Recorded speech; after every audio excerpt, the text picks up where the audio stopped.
Hi there, and welcome to Tech with Shaping Pixel. In this video, we are diving into part 1 of the AWS Certified Advanced Networking Specialty ANS-C01 full crash course. This certification is designed for professionals with experience in designing, implementing, and operating complex networking architectures on Amazon Web Services, or AWS, and hybrid environments. AWS recommends at least 5 years of general networking experience and 2 years in cloud or hybrid networking. The exam is divided into 4 domains: network design, network implementation, network management and operation, and network security, compliance, and governance. Each domain covers specific skills, from designing global architectures to securing network traffic and ensuring compliance. Network design focuses on optimizing user performance, designing DNS solutions, integrating load balancing, and creating routing strategies across multiple AWS accounts and regions. Network implementation tests your ability to connect on-premises networks to AWS using site-to-site VPNs and Direct Connect, and to automate network infrastructure. Network management and operation covers maintaining connectivity, monitoring traffic, and optimizing for performance and cost. Network security, compliance, and governance assesses your ability to secure networks using AWS WAF, Shield, firewalls, and encryption, as well as monitoring and auditing network activity.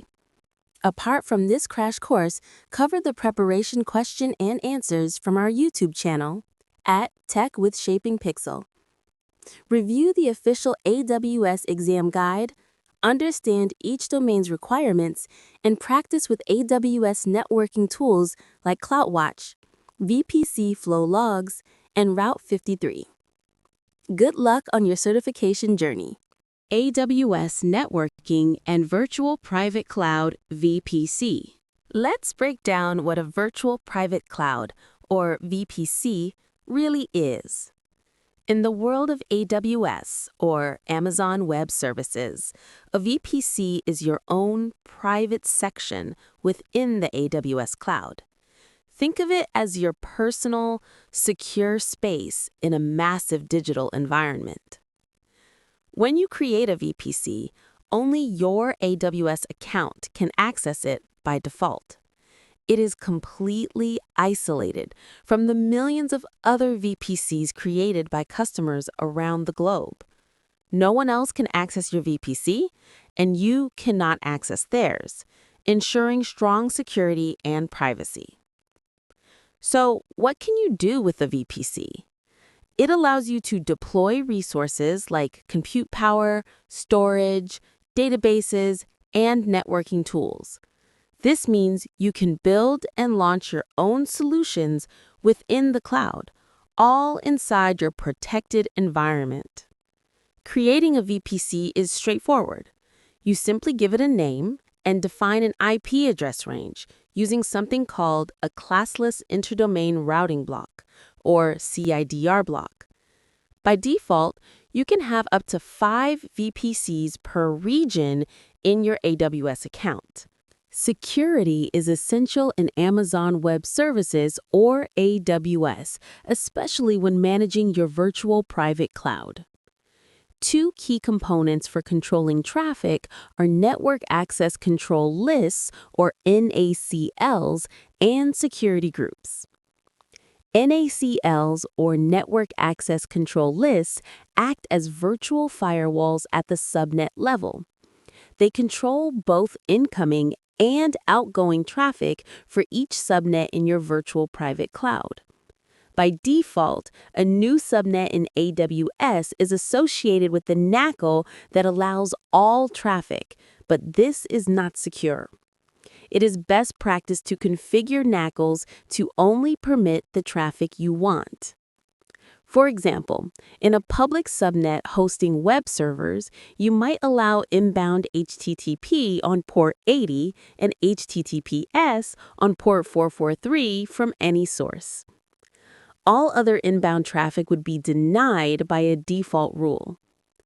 Outbound rules can be set to allow all traffic to any destination, but you can restrict these as needed.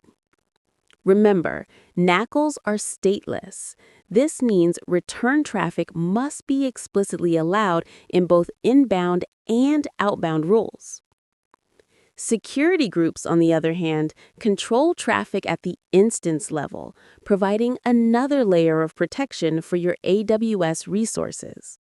Let us break down the difference between security groups and network access control lists, or NACLs, in cloud security.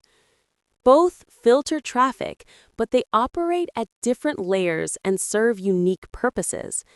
NACLs, or network access control lists, work at the subnet level.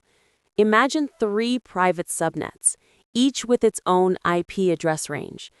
A single NACL can be associated with all 3, controlling which types of traffic are allowed in or out of the subnet. Security groups, on the other hand, operate at the instance level. For example, you might have a security group attached to your database instances. These groups specify which sources can access specific ports, like allowing only MySQL traffic from a certain subnet. When a request is made, it first passes through the NACL at the subnet boundary. If allowed, it then reaches the security group at the instance. If the security group has a rule for that source and port, access is granted. Otherwise, the traffic is dropped. NACLs are stateless, requiring rules for both inbound and outbound traffic. Security groups are stateful, so return traffic is automatically allowed.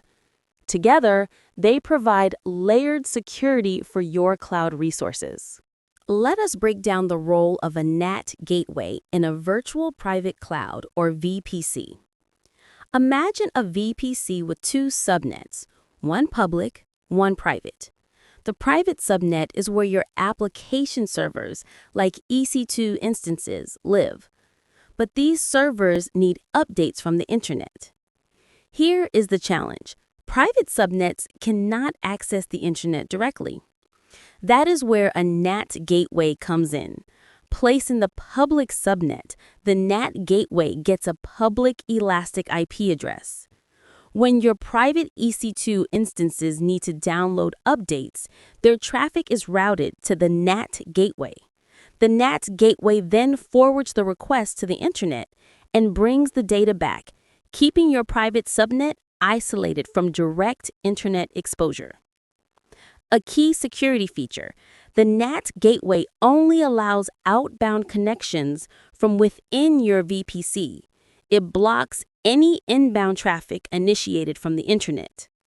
Plus, AWS manages the NAT gateway for you, making setup simple.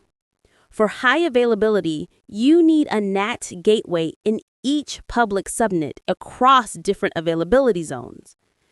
In short, a NAT gateway lets private subnets securely access the internet for updates while blocking unsolicited inbound traffic, helping you keep your EC2 instances patched and secure. Let us explore how to securely access private Amazon EC2 instances in Amazon Web Services, or AWS, using a bastion host. Imagine you have EC2 instances in a private subnet, but you need remote access for maintenance or updates. A bastion host is an EC2 instance placed in a public subnet within your virtual private cloud, or VPC. This host acts as a secure gateway, allowing engineers to connect from the internet to the private subnet. The public subnet connects to the internet via an internet gateway, while the private subnet remains isolated for security. To keep your bastion host secure, it must be hardened and tightly controlled. Assign a security group that only allows secure shell, or SSH, access on port 22, from specific IP addresses, such as your engineer's home office. The private EC2 instances have their own security group, permitting SSH only from the Bastion host's security group. Engineers connect to the Bastion host using SSH and a private key.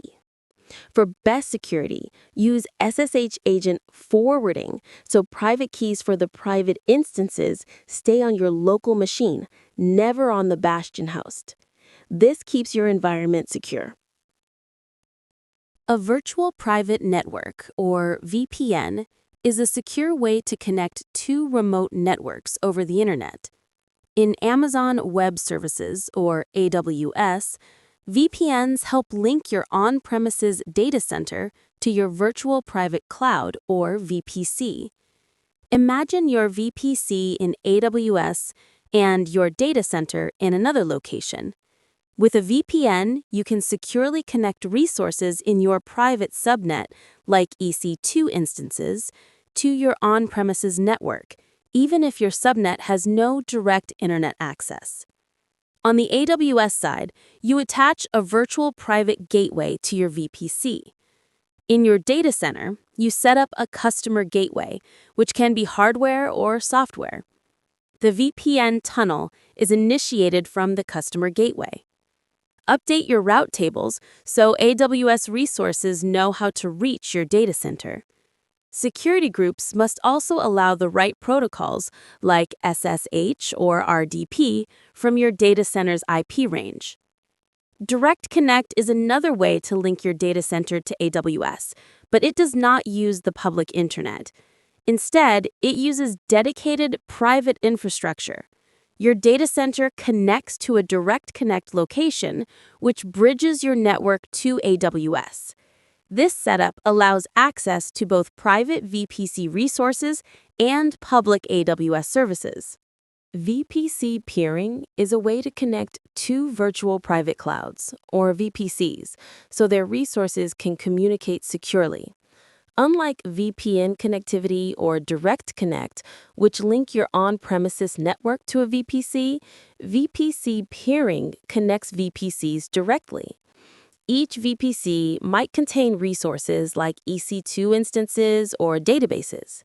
With VPC peering, these resources can talk to each other, even if the VPCs are in different regions.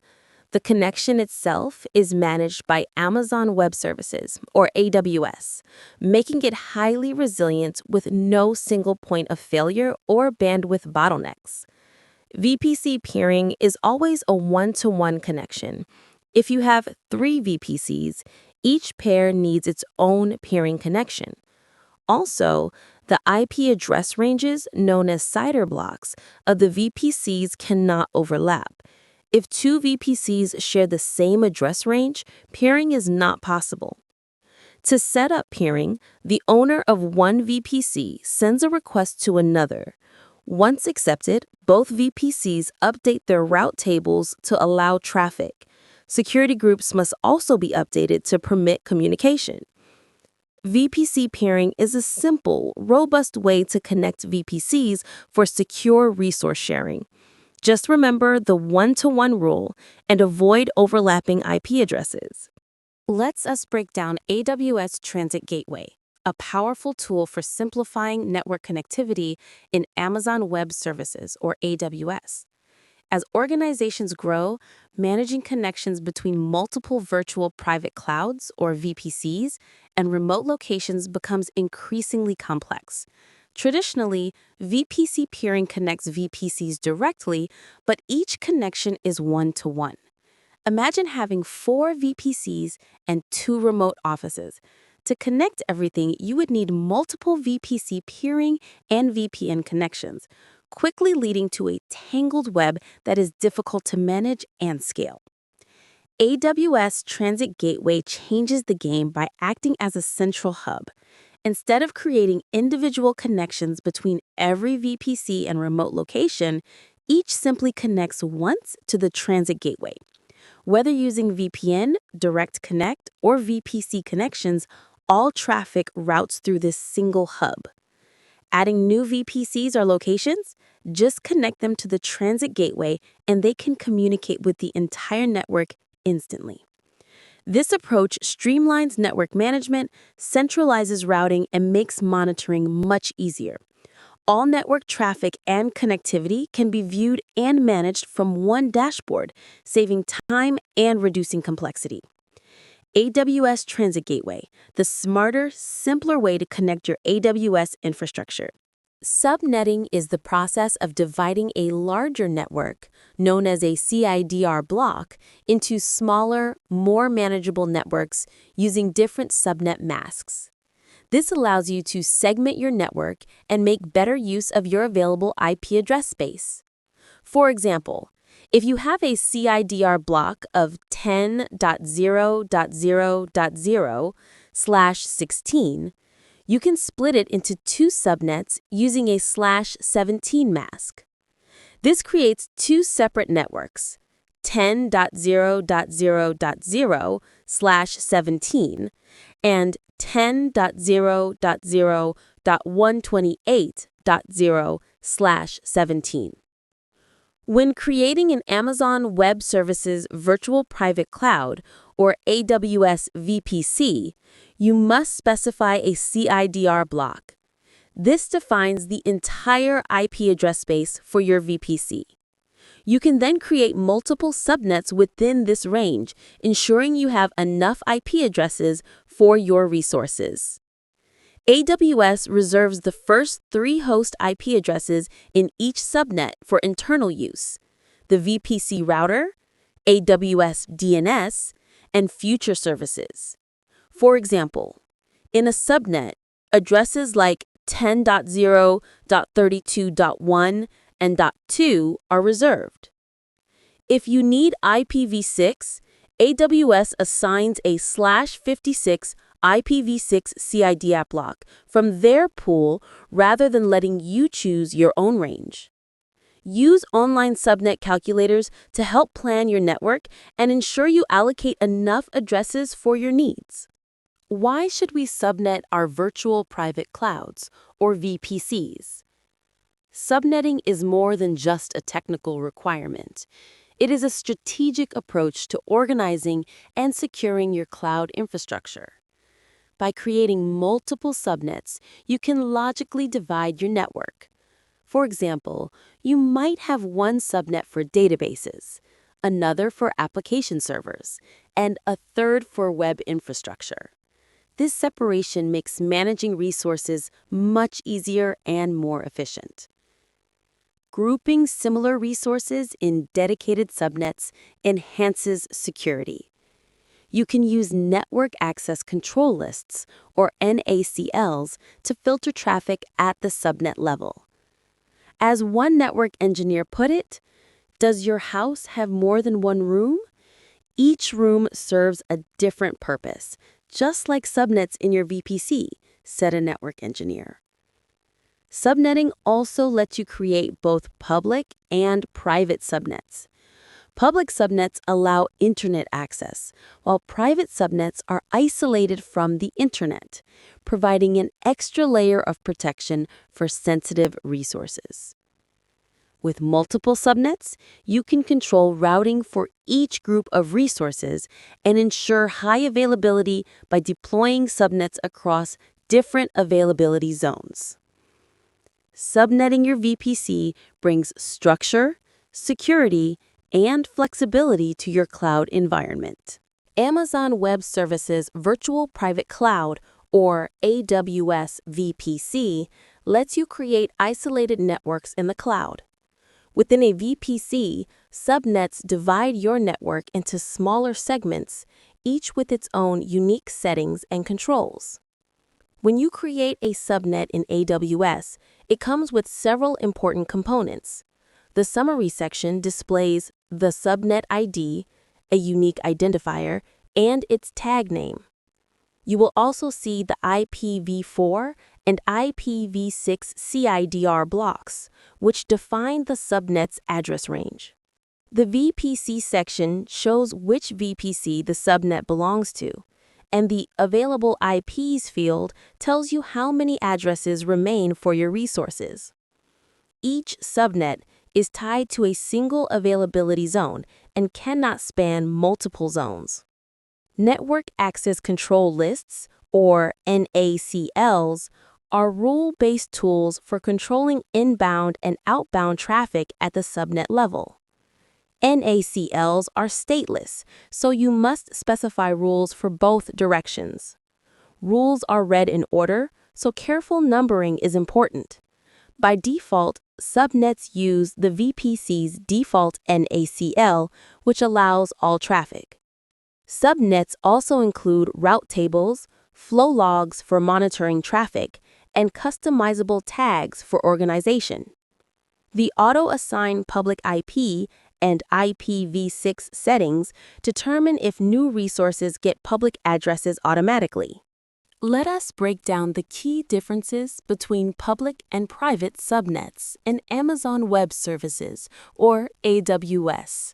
Understanding these differences is essential for designing secure and scalable cloud environments.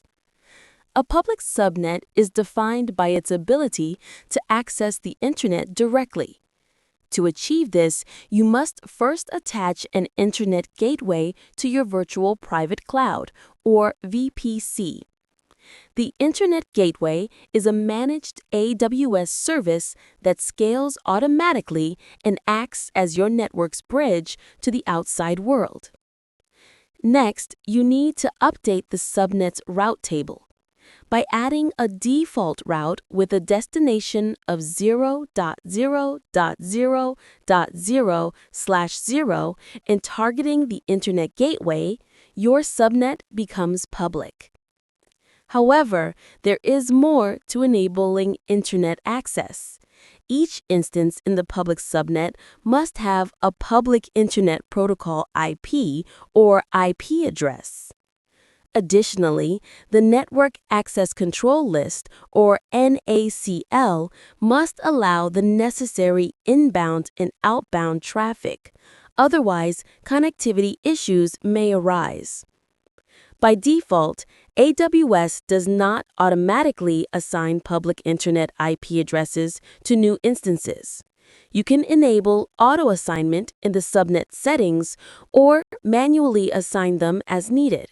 Virtual Private Cloud Peering, or VPC peering, lets you connect two or more virtual private clouds together using either Internet Protocol version 4 or Internet Protocol version 6. This connection makes the VPCs act as if they are part of the same network. Once you establish a peering connection, resources in one VPC can access resources in the other. However, there are important design considerations. The most critical is your CIDR block ranges. CIDR stands for Classless Interdomain Routing, and it defines the range of IP addresses for your VPC. If your VPCs have overlapping or duplicate CIDR ranges, you cannot peer them together. Planning unique CIDR blocks for each VPC is essential if you want to set up multiple peered VPCs. It is also important to know that you cannot daisy-chain VPCs and expect them all to communicate across a single network. Each VPC will only communicate directly with its peer. For example, if VPC1 is peered with VPC2 and VPC2 is peered with VPC3, VPC1 and VPC3 cannot communicate unless you create a direct peering connection between them. Interestingly, if VPC1 and VPC3 have identical CIDR blocks but are only peered with VPC2, this configuration is allowed. However, if you try to peer VPC1 and VPC3 directly, the connection will fail due to overlapping CIDR blocks. Routing in Amazon Web Services, or AWS, is all about directing network traffic to the right destination. Inside a virtual private cloud, or VPC, AWS manages virtual routers for you, so you never need to set up physical routers yourself. Each VPC comes with a main route table, which is automatically linked to your subnets unless you specify a custom route table. Every subnet must have one associated route table, but multiple subnets can share the same table. Remember, a subnet can only be associated with one route table at a time. The main route table cannot be deleted, but you can customize it by adding or removing routes. If you want to change routing without disruption, create a custom route table associated with the subnet, test it, and then set it as the new main route table. Route tables include a summary, routes, subnet associations, route propagation, and tags. Each table has a unique ID, and you can see which subnets are associated, explicitly or implicitly. Every route table includes a local route, allowing all subnets within your VPC to communicate. To reach external networks, you must add specific routes pointing to gateways, like a virtual private gateway for VPN connections. Let us break down how AWS route tables decide where your network traffic goes, especially when routes overlap. Understanding these priorities is essential for troubleshooting and designing efficient cloud networks. Let us explore some example scenarios of virtual private cloud peering, or VPC peering solutions. Understanding these configurations is essential for enabling secure and efficient connectivity between your cloud networks. For two VPCs to communicate over a peering connection, abbreviated as PCX, their IP address ranges, or CIDR blocks, must not overlap. Each subnet that needs connectivity must have a static route in its route table, pointing to the peered VPC's CIDR block via the PCX. For example, if subnet A in VPC1 has a route to VPC2's CIDR block, and subnet C in VPC2 has a route to VPC1's CIDR block, these subnets can communicate. However, subnets without such routes remain isolated. When three VPCs are peered, each VPC must have separate peering connections and route tables configured for every other VPC. For instance, VPC3 uses a different PCX to reach VPC1 than VPC2 does. Careful configuration ensures correct traffic routing in complex topologies. If two VPCs have identical CIDR blocks, routing becomes tricky. Without unicast reverse path forwarding, responses may be misrouted. Using the longest prefix match in route tables helps direct traffic to the correct VPC, even with overlapping address spaces. Virtual private gateway routing is a key part of connecting your Amazon Web Services, or AWS, Virtual Private Cloud, or VPC, to your corporate network using a virtual private network, or VPN. Let us break down how this works. First, you need to create and attach a virtual gateway to your VPC. This virtual gateway acts as the bridge between your AWS environment and your external corporate network. While there are many steps involved in setting up a VPN, for routing purposes, attaching the virtual gateway is the essential first step. Once your virtual gateway is attached, you can update the route tables for any subnets that need to communicate with your corporate data center. For example, if your AWS subnet is 10.0.2.0/24, you might add static routes to two 172.16 subnets in your corporate network, with the virtual gateway as the target. Enabling route propagation on your virtual gateway automatically includes VPN routes in your route tables. If you do not enable propagation, you must manually add static routes for each network you want to reach through the VPN. One important note: AWS does not currently support IPv6 traffic across VPN connections using a virtual private gateway. Let's explore how to configure routing for both Internet gateways and NAT gateways in your Amazon Web Services Virtual Private Cloud, or VPC. Understanding these configurations is essential for managing public and private subnet connectivity. An Internet gateway, often called an IGW, is a highly available AWS managed service that enables communication between your VPC and the Internet.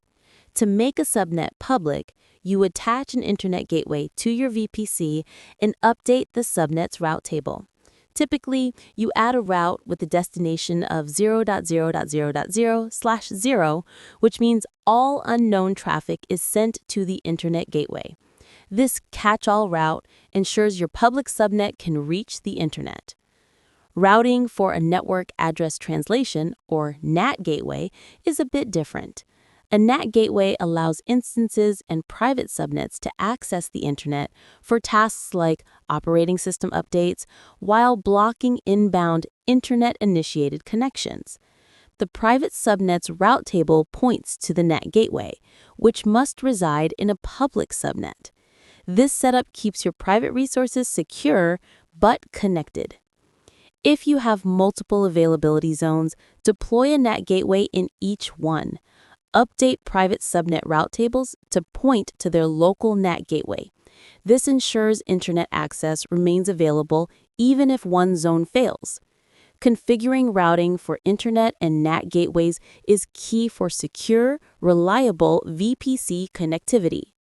Virtual Private Cloud Sharing, or VPC sharing, is a powerful feature in cloud computing that allows multiple teams to use shared networking resources while still maintaining security and efficiency across an organization's cloud environment. When every team manages their own VPCs, mistakes can happen. Overlapping IP ranges or misconfigured security settings can create vulnerabilities and connectivity issues. Centralizing VPC management ensures consistent security, compliance, and networking standards, freeing up application teams to focus on innovation. With VPC sharing, a dedicated AWS account, known as the VPC owner, creates and manages the VPC and its resources. Other AWS accounts, called VPC participants, are granted access to specific subnets within the shared VPC. This setup allows participants to deploy their own resources, like EC2 instances, while the owner maintains control over core networking components. VPC sharing reduces administrative overhead, prevents misconfigurations, and optimizes costs.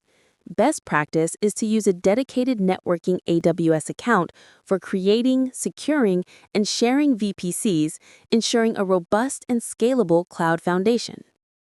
Instead of 3 separate NAT gateways for 3 AWS accounts, VPC sharing enables all accounts to use a single NAT gateway, cutting costs and simplifying management. AWS Resource Access Manager, or RAM, is a powerful tool that helps you share centralized resources across your AWS environment. With RAM, you can share a wide range of AWS resources, including Aurora database clusters, dedicated hosts, resource groups, and virtual private cloud subnets. To get started with RAM, the first step is to enable sharing.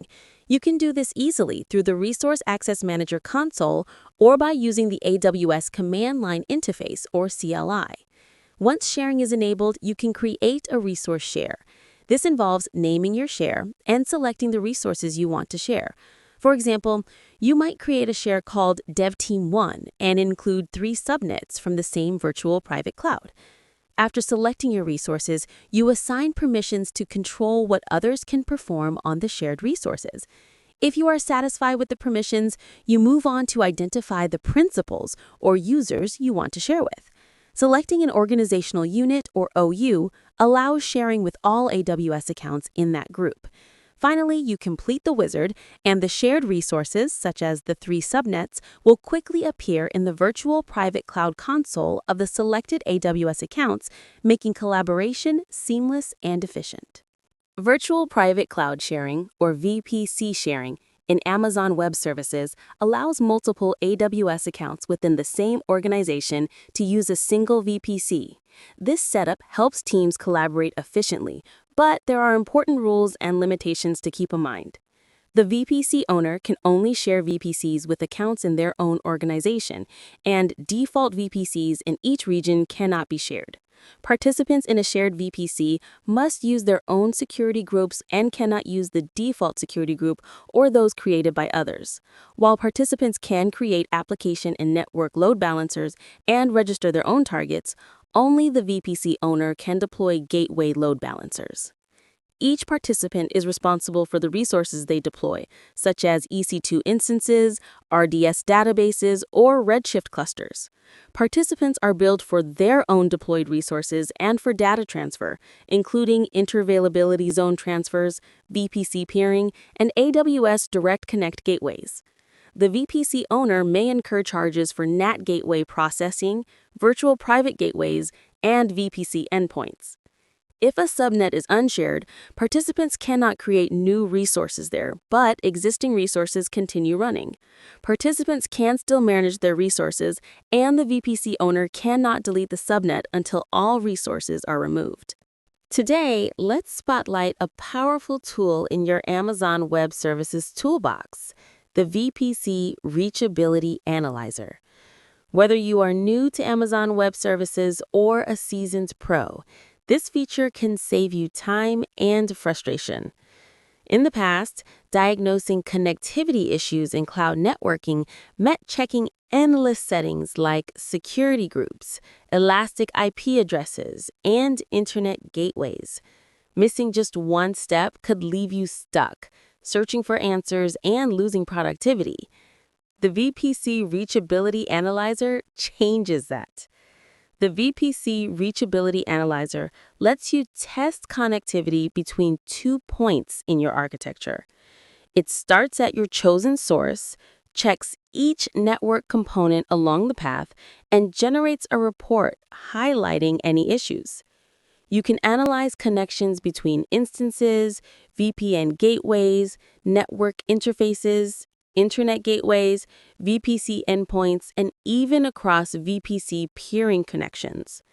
For example, if 2 instances cannot connect, the analyzer identifies exactly where the problem lies, such as missing inbound rules in a security group.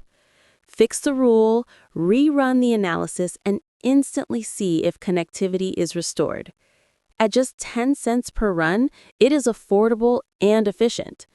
The VPC Reachability Analyzer makes troubleshooting cloud networking straightforward, helping you learn and build with confidence.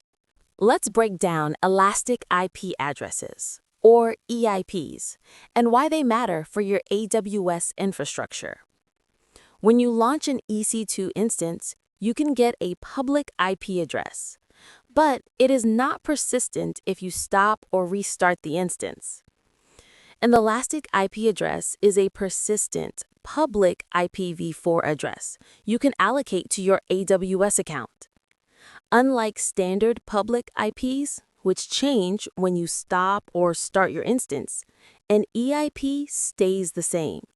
This is essential when you need a consistent public endpoint. You can associate an EIP with an EC2 instance or an Elastic Network Interface, or ENI. If you move the EIP between instances, the address remains unchanged. However, if you detach an EIP and do not associate it with a running instance, AWS will charge you for it.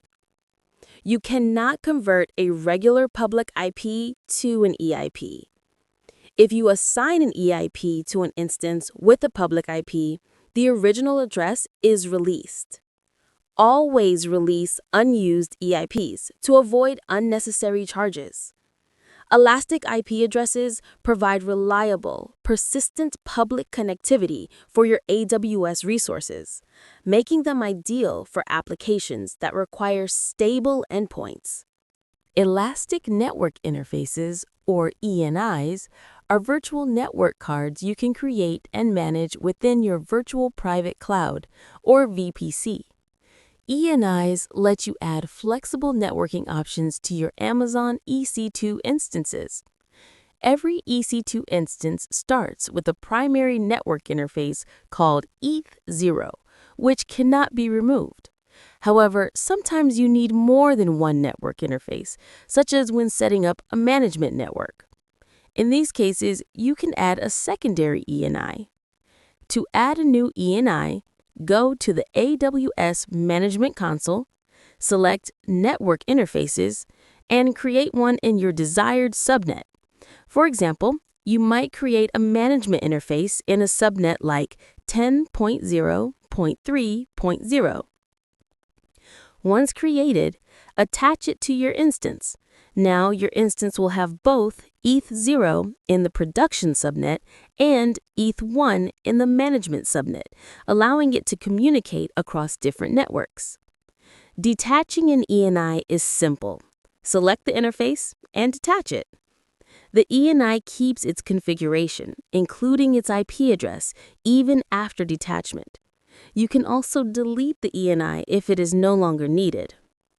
ENIs provide flexibility for your EC2 networking needs. Remember, the number of ENIs you can attach depends on your instance type.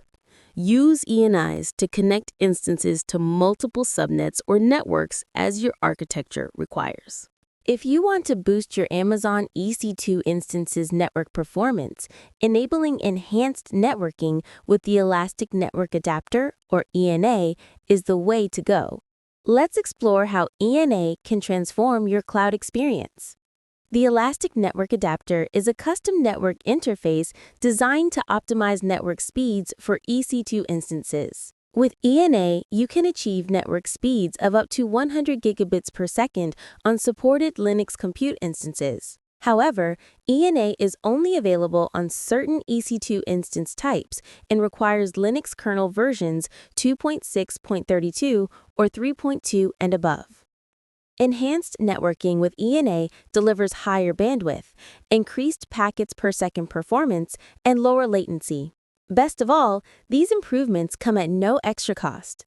If you launch an instance using Amazon Linux 2 or the latest Amazon Linux AMI on a supported instance type, enhanced networking is enabled by default. To enable enhanced networking, ensure the ENA module is installed and the ENA support attribute is set. This setup is essential for unlocking ENA's full potential. To confirm the ENA module is installed, run modinfo ENA in your terminal. To check the ENA support attribute, use the AWS command line interface with your instance ID. Let us break down VPC endpoints in Amazon Web Services or AWS.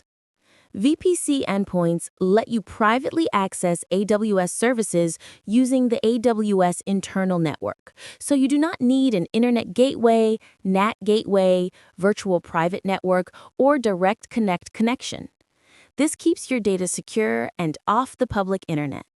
There are two types of VPC endpoints. First, interface endpoints. These are elastic network interfaces, or ENIs, placed within your subnet. They use AWS PrivateLink to create private, secure connections between your VPC, AWS services, and even on-premises applications. One important detail: communication must start from your VPC. The associated service cannot initiate a connection to your VPC. The second type is gateway endpoints. These are used in your route tables to connect to specific AWS services. Currently, only Amazon Simple Storage Service, or S3, and DynamoDB are supported.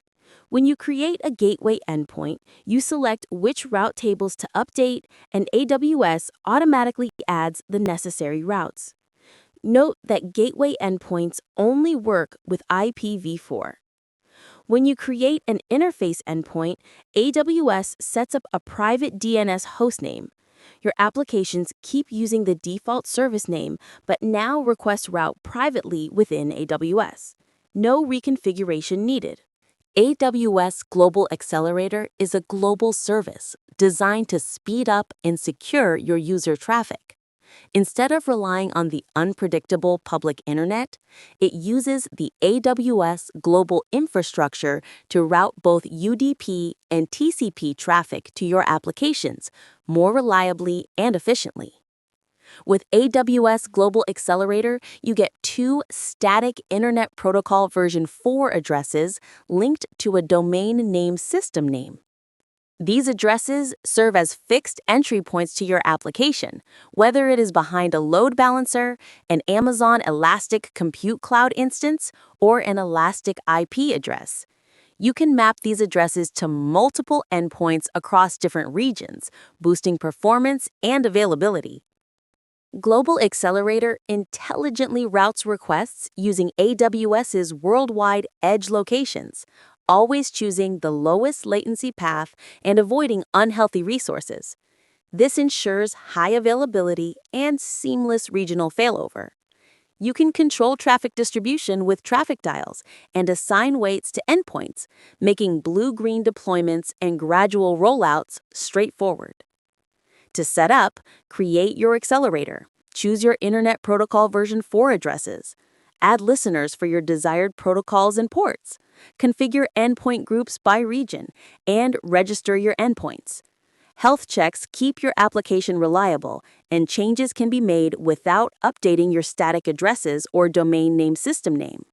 Let us explore AWS PrivateLink, a service designed to simplify secure connectivity between different organizations on Amazon Web Services, or AWS. Imagine needing to access data in another company's virtual private cloud, or VPC, but only through private IP addresses. AWS PrivateLink connects two main parties: service providers who offer a service and service consumers who use it. With PrivateLink, service providers can create endpoint services that consumers access privately and securely, all within the AWS global network. This means there is no need to expose services to the public internet. There are three main reasons organizations use AWS PrivateLink. First, many AWS partners like Datadog, MongoDB, NetApp, Snowflake, and Salesforce offer their services through PrivateLink, allowing customers to connect without public internet exposure. Second, PrivateLink connections can only be initiated by the service consumer, protecting them from unwanted communication. Third, PrivateLink supports hybrid cloud migrations by letting on-premises resources connect to AWS endpoints over AWS Direct Connect or a VPN. Because AWS's network meets strict security and compliance standards, PrivateLink helps organizations keep sensitive data off the public internet, supporting regulatory compliance and enhancing overall security. AWS PrivateLink is a powerful solution for securely connecting services across Amazon Web Services, or AWS, without exposing traffic to the public internet. Let us break down how PrivateLink architecture works for both service providers and consumers. On the provider side, organizations first deploy the AWS resources needed for their service. Next, they set up a network load balancer or gateway load balancer to front-end these resources. Once the load balancer is tested, the provider creates a PrivateLink service endpoint and grants access to specific AWS accounts, users, or roles. For consumers, connecting is straightforward. They create a virtual private cloud or VPC endpoint in their own AWS environment, which links directly to the provider's PrivateLink service. This setup keeps all traffic private and secure within AWS. Service providers control access using permissions and acceptance settings. If acceptance is required, providers must manually approve each connection request, even if permissions are granted. If not required, connections are automatically accepted for authorized users. Private DNS names make connections easier. providers specify a friendly, fully qualified domain name, or FQDN, and consumers enable this option for seamless private access, no Route 53 private hosted zone needed. AWS PrivateLink enables private, secure access to services hosted on Amazon Web Services, or AWS, without exposing traffic to the public internet. This is especially useful for organizations needing to connect on-premises users or applications to AWS resources. Private link services can be accessed from on-premises environments using AWS Direct Connect or Virtual Private Network, or VPN, connections. For organizations with multiple virtual private clouds, or VPCs, across regions, private link endpoints can be deployed in each VPC or centralized in a network hub account. There are important service quotas to consider. By default, each VPC supports up to 50 combined interface and gateway load balancer endpoints, but this can be increased if needed. Gateway VPC endpoints are limited to 20 per region, and this quota is also adjustable. Every private link endpoint automatically publishes metrics to Amazon CloudWatch at 1-minute intervals, with no extra cost. These metrics help organizations monitor performance and ensure their private link connections are operating smoothly. Key metrics include active connection for concurrent connections, bytes processed for data exchanged, new connections for connection counts, packets dropped for dropped packets, and RST packets received for reset packets, all helping diagnose and optimize private link performance. AWS Network Firewall is a fully managed service designed to make network-level protection simple for your Amazon Virtual Private Clouds, or VPCs. With no infrastructure to manage, you can deploy and set up robust security in just a few clicks directly from the AWS console. One of the standout features of AWS Network Firewall is its flexibility in defining firewall rules. This allows you to exercise fine-grained control over your network traffic, helping you block or stop unwanted connections efficiently.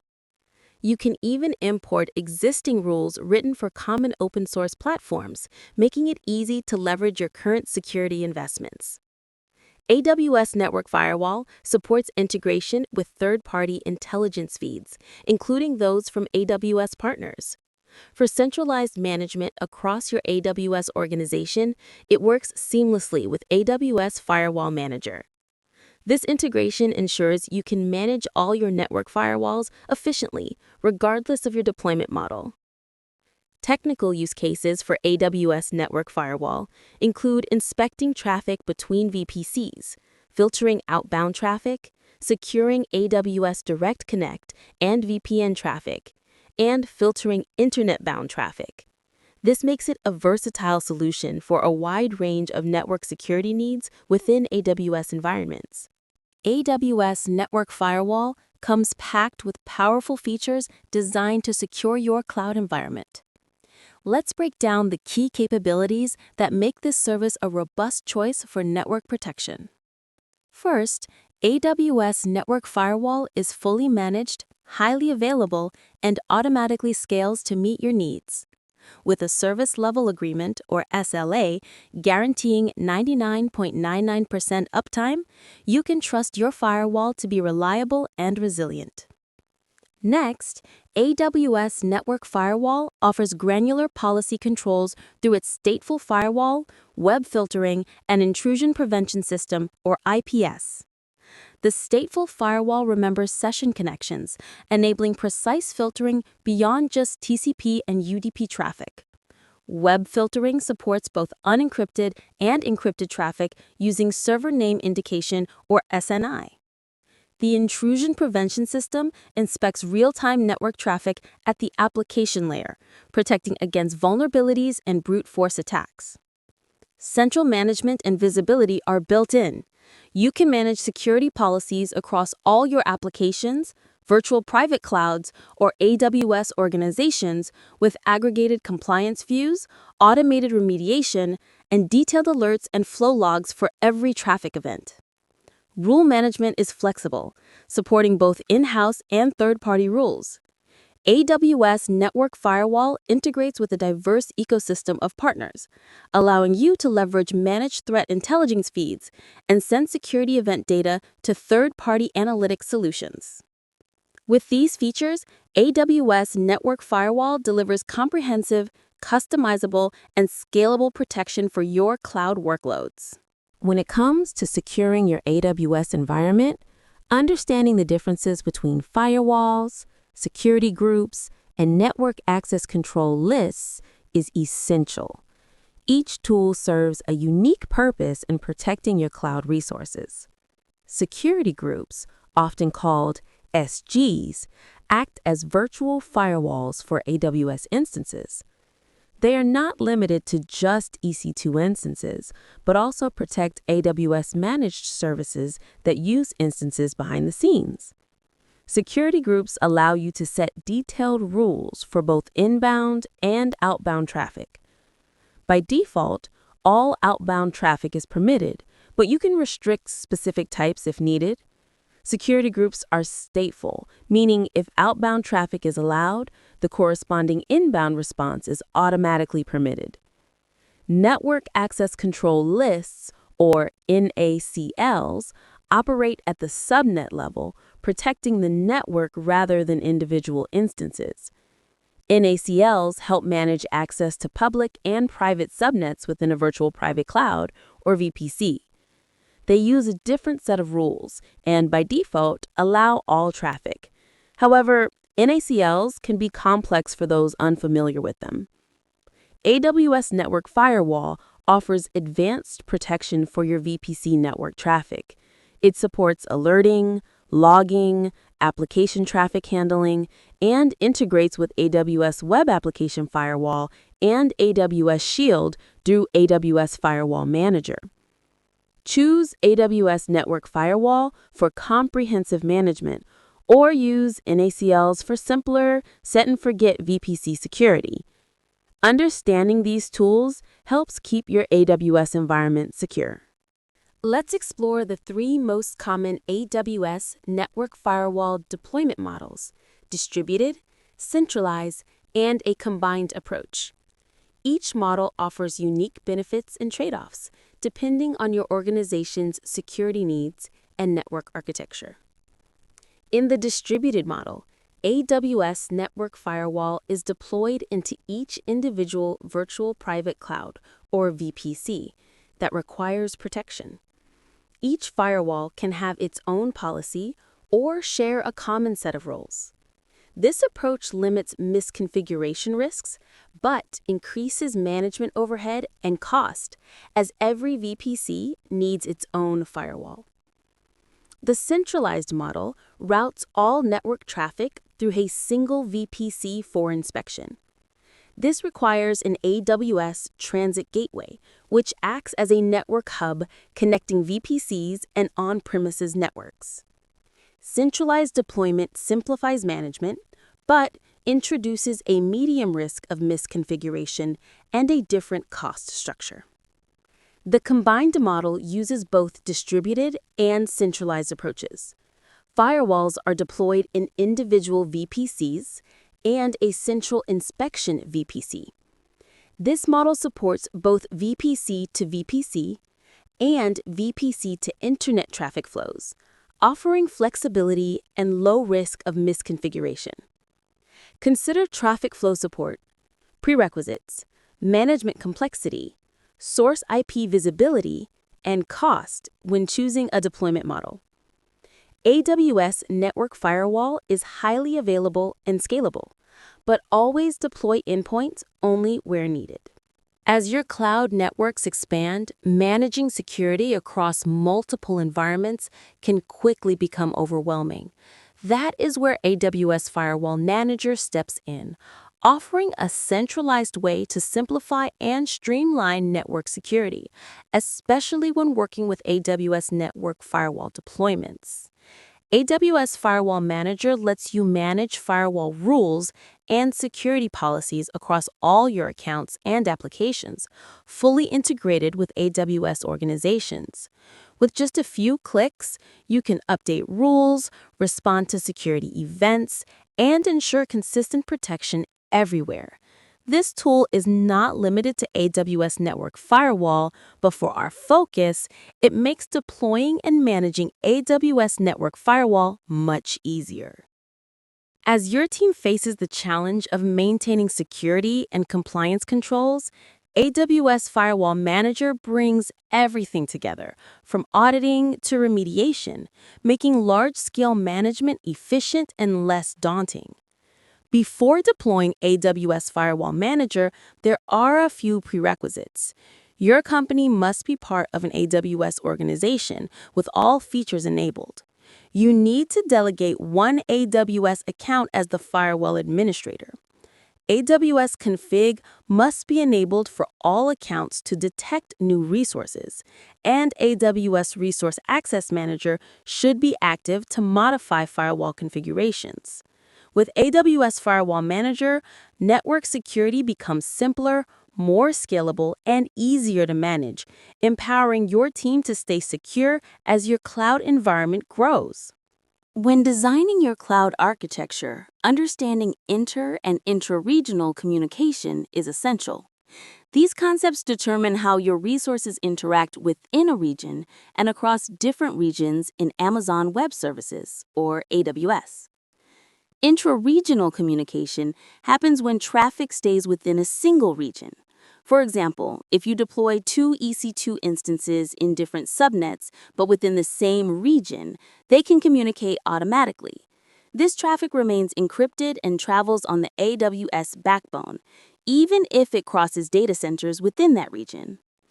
Inter-regional communication involves sending traffic between resources in different regions. Since most AWS services, including virtual private clouds or VPCs, are regional, you must consider how to connect resources across regions.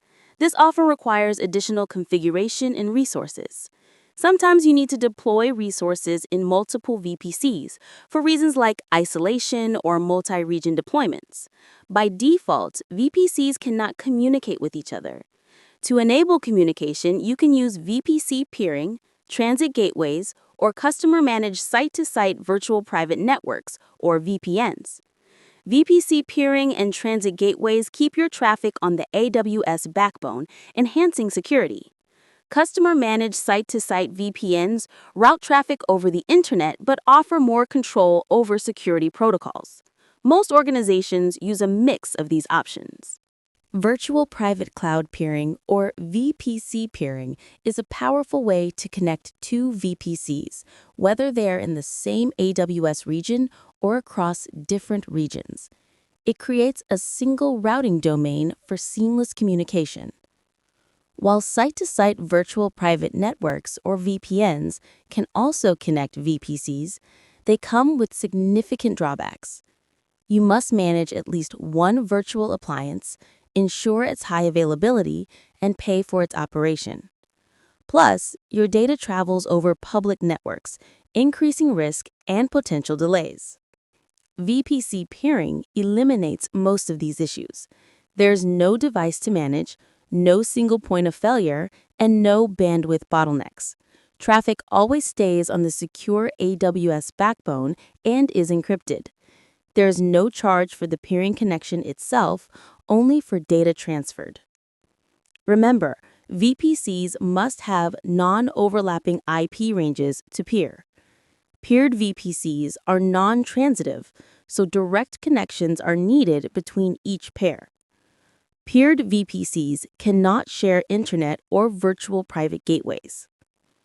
VPC peering is ideal for a small number of VPCs. As your network grows and becomes more complex, consider using AWS Transit Gateway for easier management and scalability.